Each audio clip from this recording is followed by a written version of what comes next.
Hola, mi nombre es Juliana Terán, estudiante de Derecho Tributario, y en esta oportunidad le vamos a hablar cómo funciona el impuesto al valor agregado, quiénes son los sujetos pasivos, cuál es su ámbito territorial, el hecho imponible, la alícuota impositiva y cómo se hace la declaración y el pago del impuesto. Para comenzar a hablar del tema, comenzamos que el impuesto al valor agregado es un tributo establecido por el Estado por el cual todas las empresas deben regirse para cumplir con sus obligaciones. Es un impuesto que grava la enajenación de bienes muebles, la prestación de servicios y la importación de bienes, que se aplica en todo el territorio nacional y que deberán pagar las personas naturales o jurídicas, las comunidades, las sociedades irregulares o de hechos, los consorcios y demás entes jurídicos o económicos, ya sean públicos o privados, que en su condición de importadores de bienes, habituales o no, de fabricantes, productores, ensambladores, comerciantes y prestadores de servicios independientes, realicen las actividades definidas como hechos imponibles de la respectiva ley. Nuestro país cuenta con la figura de un sistema tributario, el cual constituye una serie de normativas tributarias donde el Estado obtiene los ingresos necesarios para la satisfacción de las necesidades de sus habitantes, tales como educación, salud, seguridad personal y la de sus bienes, así como también propiciar el acceso de la población a las fuentes de trabajo. Igualmente, los empresarios también tienen derecho a contar con el apoyo del Estado, concediéndoles las facilidades necesarias para operar, creando instituciones crediticias que financien los planes de desarrollo privados.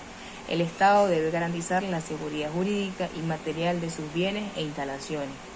Este impuesto se ha caracterizado por ser uno de los medios de recaudación más importantes para los países en vías de desarrollo. En Venezuela es considerado como el mayor exponente de la llamada tributación indirecta y se determina por la agregación de valor de los participantes de la cadena de comercialización de bienes y servicios ofrecen en cada una de las etapas. De acuerdo a lo anterior, una de las obligaciones que tienen los empresarios ante el Estado es el cumplimiento del pago y deberes formales en lo que se refiere al impuesto al valor agregado, siendo este el impuesto que agrava el consumo mediante el mecanismo de traslación de la carga tributaria entre los diferentes agentes económicos que participan en la cadena de comercialización de bienes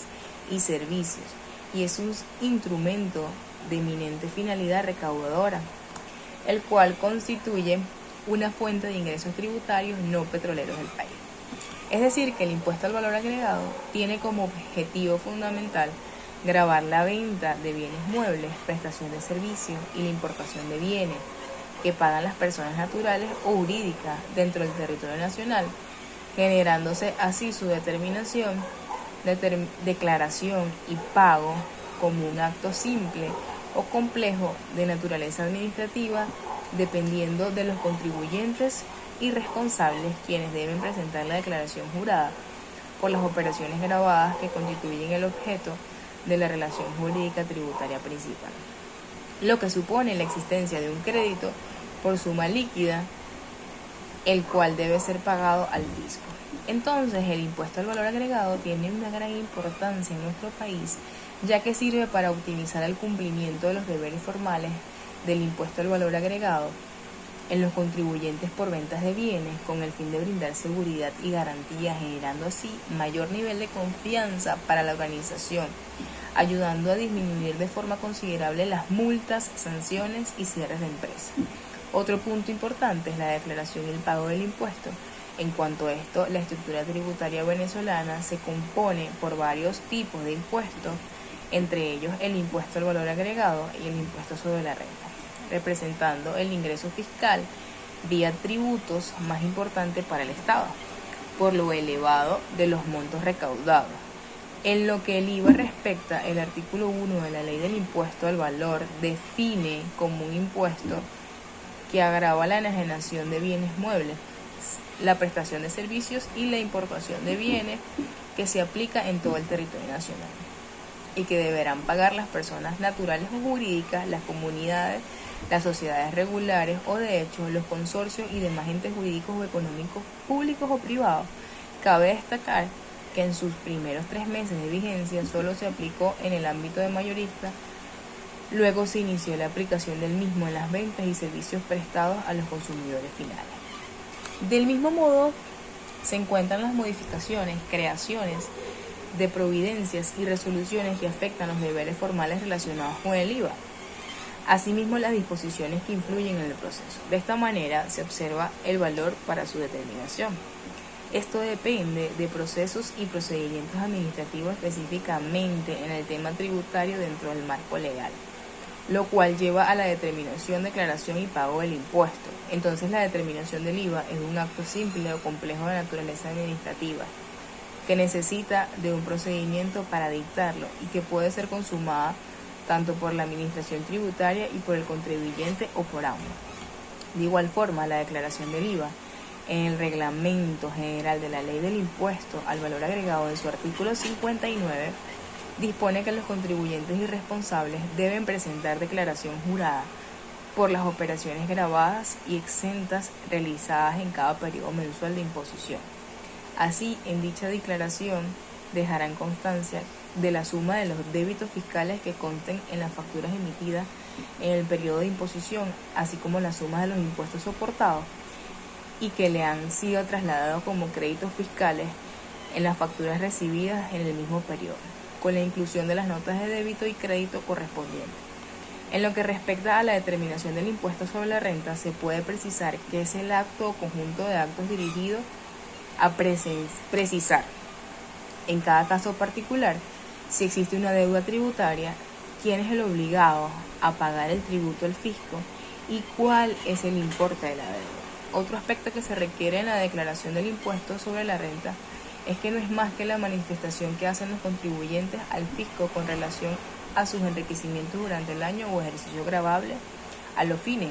de la liquidación y el pago del impuesto. Es decir, el impuesto sobre la renta plantea que el pago se refiere al cumplimiento de la prestación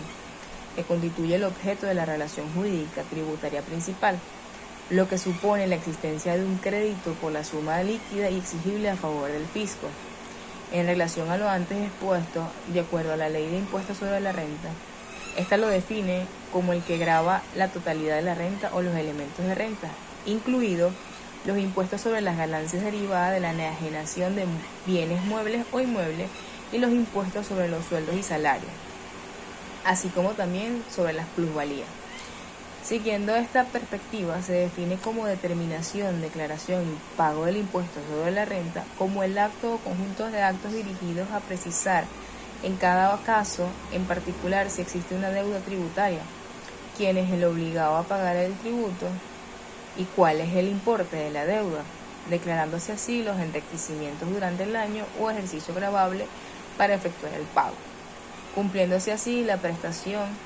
que constituye el objeto de la relación jurídica tributaria principal, lo que supone la existencia de un crédito por suma líquida y exigible a favor del fisco, gravando así la totalidad o los elementos de la renta, incluidos los impuestos sobre las ganancias y los impuestos sobre los sueldos y salarios. Es preciso mencionar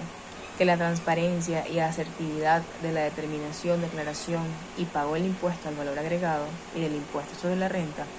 constituyen una de las fases más importantes y delicadas del compromiso fiscal, por cuanto de allí depende que un contribuyente sea calificado como evasor fiscal o multado por incumplimiento. Bueno, esta ha sido toda la información. Espero que sea de suma importancia para ustedes. Muchas gracias.